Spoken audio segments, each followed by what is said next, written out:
Hi ನಮಸ್ತೆ. ಈ ಒಂದು ರಿಪೋರ್ಟನ್ನು ಅಥವಾ ಈ ಒಂದು ಅಪ್ಡೇಟನ್ನು ನಿಮಗೆ ಕೊಡಬೇಕಾದ್ರೆ ನನಗೆ ಸ್ವಲ್ಪ ಕಷ್ಟ ಆಗ್ತಿದೆ. ಯಾಕಂದರೆ ಈ ಒಂದು ಅಪ್ಡೇಟ್ ನನಗೆ ಸಿಕ್ಕಾಗ ಹೌದಾ ಇಲ್ವಾ ಅಂತ ನಾನು ಅದನ್ನು ಡೈಜೆಸ್ಟ್ ಮಾಡ್ಕೊಳ್ಳೋಕ್ಕೆ ಒಂದು 2 ನಿಮಿಷ ಬೇಕಾಯಿತು. ರೋಹಿತ್ ಶರ್ಮಾ ಹಿಟ್ಮ್ಯಾನ್ ಅವರ ಅಂತಿಮ ಪಂದ್ಯ ಲಾರ್ಡ್ಸ್ನಲ್ಲಿ ಆಗ್ತಿರುವಂಥ 3ನೇ ODI ಆಗ್ಬೋದು, ಅವರ ವಿದಾಯ ಪಂದ್ಯ. ಅಂಥದ್ದೊಂದು ಶಾಕಿಂಗ್ ಅಪ್ಡೇಟ್ ಈಗ BCCI ಸೋರ್ಸಿಂದ ಬರ್ತಾ ಇದೆ. ಸೊ ಇದನ್ನು ಏನು ರಿಪೋರ್ಟನ್ನು ಮಾಡಿರೋದು Indian Express. Devendra Pande, one of the senior journalist, ಅವರು ಈಗ ತಿಳಿಸಿದ್ದಾರೆ ODI ಏನಿದೆ, ಲಾಸ್ಟ್ ODI ಲಾರ್ಡ್ಸ್ನಲ್ಲಿ ಆಗುತ್ತಲ್ಲ, ಅದು ಕೊನೆಯ ಪಂದ್ಯ ಆಗ್ಬೋದು ರೋಹಿತ್ ಶರ್ಮಾ ಅವ್ರದ್ದು. ನಿಜಕ್ಕೂ ನಾನು ಪ್ರಿವ್ಯೂ ವಿಡಿಯೋದಲ್ಲೂ ಕೂಡ ಮಾತನಾಡ್ತಾ ಹೇಳ್ತಿದ್ದೆ, ರೋಹಿತ್ ಶರ್ಮಾ ವಿರಾಟ್ ಕೊಹ್ಲಿ ಅವ್ರನ್ನ 2027 ವರ್ಲ್ಡ್ ಕಪ್ಪಲ್ಲಿ ನೋಡಬೇಕು, ಅವರಿಂದ ತುಂಬ ರನ್ ಬರಬೇಕು. ಸಡನ್ನಾಗಿ ಈ ಥರ ಒಂದು ಅಪ್ಡೇಟ್ ಬಂದಾಗ ಡಿಸ್ಟರ್ಬ್ ಆಗುತ್ತೆ.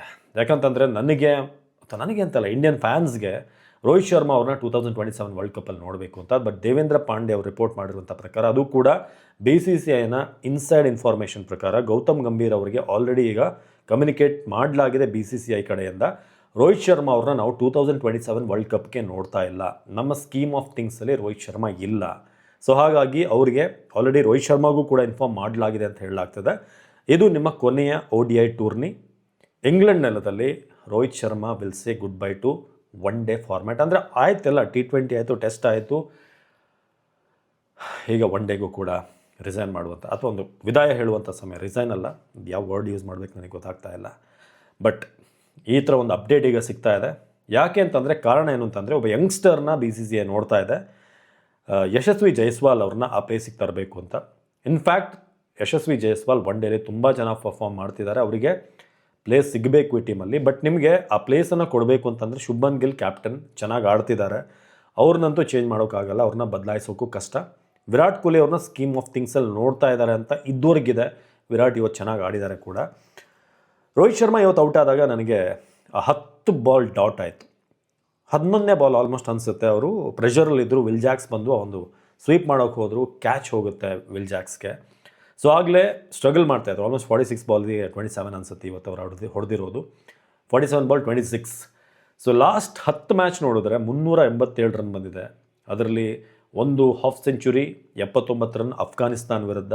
ಅದಾದಮೇಲೆ ಅವ್ರು ಬಂದಿರೋ ಸ್ಕೋರ್ 26-11. ಇನ್ನೊಂದು ಮ್ಯಾಚಲ್ಲಿ 48 ಅಫ್ಘಾನಿಸ್ತಾನ್ ವಿರುದ್ಧ. ಸೆಕೆಂಡ್ ಮ್ಯಾಚಲ್ಲಿ ಇನ್ನೊಂದು ಮ್ಯಾಚಲ್ಲಿ 11 ಇದೆ, 24, 26, 75, 14. ಸೊ ಲಾಸ್ಟ್ ನಾವು 10 ಮ್ಯಾಚ್ ನೋಡಿದರೆ ಅದರಲ್ಲಿ 2 ಹಾಫ್ ಸೆಂಚುರಿ ಇದೆ, 370 ರನ್ ಇದೆ.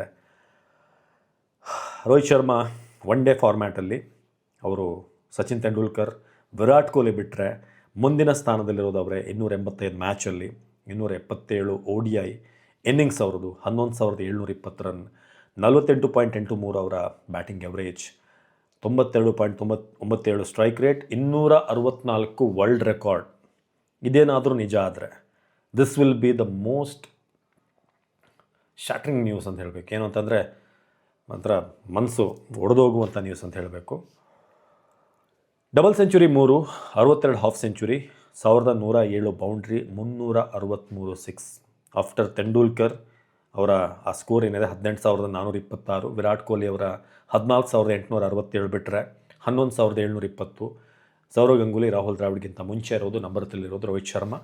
ಸೊ ಇಂಡಿಯನ್ ಎಕ್ಸ್‌ಪ್ರೆಸ್ ಅವರ ಈ ಒಂದು ರಿಪೋರ್ಟ್ ಪ್ರಕಾರ ರೋಹಿತ್ ಶರ್ಮಾ ಅವರ ಕೊನೆಯ ಮ್ಯಾಚ್ ಲಾರ್ಡ್ಸ್ನಲ್ಲಾಗುತ್ತೆ. ಇವೆಲ್ಲ ಸ್ವಲ್ಪ ಕಷ್ಟ ಆಯಿತಾ? ರೋಹಿತ್ ಶರ್ಮಾ, ವಿರಾಟ್ ಕೊಹ್ಲಿ ಇಲ್ಲದೆ ಒನ್ ಡೇ ಫಾರ್ಮ್ಯಾಟ್ನ ನೋಡೋದು ಹೇಗೆ? ಹೌದು, ಹೋಗ್ತಾ ಟೈಮ್ ಸಿಗ್ಬೋದು ನಿಮಗೆ. ರೋಹಿತ್ ಶರ್ಮಾ ಅವ್ರ ಬದಲು ಶುಭ್ಮನ್ ಗಿಲ್ ಅವ್ರನ್ನ ನೋಡ್ಬೋದು. ಒಂದು ಕಡೆ KL ರಾಹುಲ್ ಅವ್ರನ್ನೂ ಕೂಡ ಆನ್ ಆ್ಯಂಡ್ ಆಫ್ ಆಡಿಸ್ತಾ ಇದ್ದಾರೆ. But don't know, this is the report. ನೋಡೋಣ ಇದು ಕನ್ಫರ್ಮ್ ಹೌದು ಅಂತ ಮ್ಯಾಚ್ ಲಾರ್ಡ್ಸ್ ಆದಮೇಲೆ ಗೊತ್ತಾಗುತ್ತೆ. ನಮಸ್ಕಾರ.